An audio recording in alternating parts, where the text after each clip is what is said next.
Bonjour les amis, ici Stan Carré, sophrologue et coach en développement personnel. J'espère que vous allez bien. Aujourd'hui on se retrouve à la mer juste avant le lever du soleil. Je trouve le paysage super inspirant.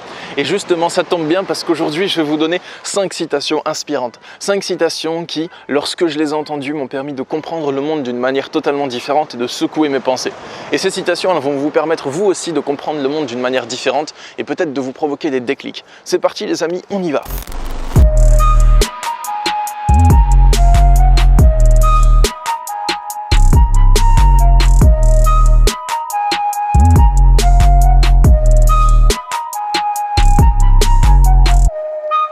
La première citation, qui est d'auteur inconnu pour moi, c'est « Tu es toujours à une décision près d'une vie totalement différente ». Tu es toujours à une décision près d'une vie totalement différente. Ça veut dire que vous êtes à une décision près de changer de vie. C'est vrai, si vous choisissez d'aller au boulot ce matin comme tous les matins ou de faire une journée de chômage comme tous les matins, il va se passer la même chose que tous les jours. Mais si vous choisissez aujourd'hui de vous impliquer dans une nouvelle démarche, il va se passer quelque chose de différent. Si vous choisissez de dire je t'aime à la personne que vous aimez en secret ou de quitter la personne que vous aimez plus, votre vie sera totalement différente. Donc ce genre de décision, à la fois, elle procure un élan, une motivation, un boost en se disant mais c'est vrai, je peux décider de changer de vie, mais des fois elle peut faire grave peur aussi. Si on repousse ce qu'on sait qu'on doit faire depuis longtemps et on entend ça, ça appuie encore plus sur là où ça fait mal. Dans tous les cas, ça fait du bien parce que même si ça appuie sur là où ça fait mal, même si cette décision, elle vous confronte à vos peurs et à vos blocages, ça fait peur, ça fait mal sur le moment, mais ça vous aide à vous libérer plus vite, à traverser la souffrance plus vite. Deuxième citation, qui est aussi d'auteur inconnu, il me semble, je ne connais pas l'auteur, je ne l'ai pas trouvé sur internet. Quand une fleur ne fleurit pas, on corrige l'environnement dans lequel elle pousse, pas la fleur. Quand une fleur ne fleurit pas, on corrige l'environnement dans lequel elle pousse et pas la fleur elle-même. Cette citation, je pense qu'elle fait du bien aux personnes qui sont trop empathiques ou qui ont tendance à trop s'adapter à toutes les situations, à s'adapter à toutes les personnes, à tout le temps utiliser la stratégie de l'adaptabilité. S'adapter, c'est bien, ça permet de trouver son confort dans des milieux hostiles, de trouver son confort dans des situations qui étaient au départ inconfortables. Mais par contre, il y a des gens qui utilisent trop l'adaptabilité. Vous êtes en couple avec un partenaire de couple qui ne vous convient pas, et bien vous essayez de vous adapter à lui et vous vous faites du mal. Vous avez un boulot qui ne vous convient pas, une famille qui est toxique, vous essayez de vous adapter à la toxicité. Le problème, c'est pas quand on essaye de s'adapter à ce qu'on ne peut pas changer, c'est quand on essaye de s'adapter à la toxicité. Et justement, si une fleur elle est dans un environnement toxique, elle ne va pas fleurir. Donc au lieu de critiquer la fleur et de lui dire tu devrais fleurir, il faut comprendre ce qui ne va pas. Pourquoi est-ce qu'elle ne fleurit pas?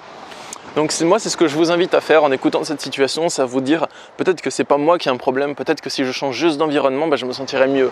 Des fois il faut faire un travail intérieur et pas juste changer d'environnement, mais des fois c'est pas le travail intérieur qu'il faut faire, c'est juste changer d'environnement. Troisième citation de Nelson Mandela, vous la connaissez peut-être. Dans la vie, je ne perds jamais. Soit je gagne, soit j'apprends.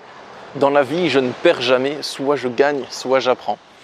Cette citation, elle vous permet de considérer l'échec d'une autre manière. Parce qu'en effet, chaque fois que vous échouez, chaque fois que vous ne réussissez pas ce que vous entreprenez, ça vous enseigne quelque chose. Ça vous enseigne à réussir. Ça vous enseigne la réalité. Chaque fois que vous croyez que les choses allaient se passer d'une telle manière, mais elles ne se passent pas du tout comme ça vous enseigne le fonctionnement de la réalité. Vous pouvez le prendre en compte dans votre équation pour persévérer et pour continuer jusqu'à atteindre votre objectif final. Quatrièmement, citation de Khalil Gibran, « La souffrance est la rupture de la coquille dans laquelle votre intelligence est enfermée. » La souffrance est la rupture de la coquille dans laquelle votre intelligence est enfermée. Franchement, cette citation, elle m'a ouvert les yeux sur la nature de la souffrance, sur la nature de mes émotions, de ma peur, de ma culpabilité. Je me rends compte que c'est vrai. Au fond de moi, je le sais déjà. Au fond de moi, je sais déjà ce qui est juste. Mais je fais semblant de l'ignorer. Et je fais tellement bien semblant de l'ignorer que j'ai oublié que je faisais semblant. La souffrance, c'est quand la réalité, elle me confronte à ce masque que je me mets. C'est quand la réalité, elle me confronte à cette purée de poids que j'ai dans la tête. Et que ça me permet de revenir aux sources, de revenir à ce que je sais déjà au fond de moi. Et la cinquième citation, qui est aussi d'auteur inconnu, je suis désolé. Un arbre qui tombe fait plus de bruit que toute une forêt qui pousse. Et c'est vrai, un arbre qui tombe fait plus de bruit que toute une forêt qui pousse. Donc un échec fait plus de bruit qu'une réussite qui est en train de se construire petit à petit. Et dans votre vie, à chaque fois que vous n'arrivez pas à résoudre un problème pour le moment, à chaque fois que vous êtes confronté à un problème qui est non résolu pour le moment, peut-être que vous remarquez que ça, peut-être que vous regardez que ça, mais il y a quelque chose qui se passe en vous, il y a votre vie qui est en train de s'améliorer petit à petit, il y a plein de choses qui vont bien autour de vous, et il y a votre spiritualité, enfin votre croissance spirituelle qui est en train de se faire, même si vous ne le remarquez pas. Donc tranquille les amis, tout va bien. Si cette vidéo vous a inspiré, n'hésitez pas à la partager sur les réseaux sociaux pour inspirer vos potes. Et sachez que je suis disponible pour mes habituelles consultations de coaching en développement personnel. Vous pouvez me contacter, il y a le lien dans la description. Je consulte par Skype, téléphone ou Messenger. Mon but, c'est de vous aider à comprendre une problématique différemment et à mettre des solutions en place à la fois psychologiques et des actes pour dépasser votre problématique. Et aussi, il y a mes retraites spirituelles, il y a aussi le lien dans la description de mes retraites spirituelles que j'organise, des voyages méditatifs où on pratique la sophrologie et le coaching en France ou à l'étranger. Sur ce les amis, je vous souhaite une bonne journée, abonnez-vous à ma chaîne si ce n'est pas fait et à bientôt, prenez soin de votre cœur. Au revoir.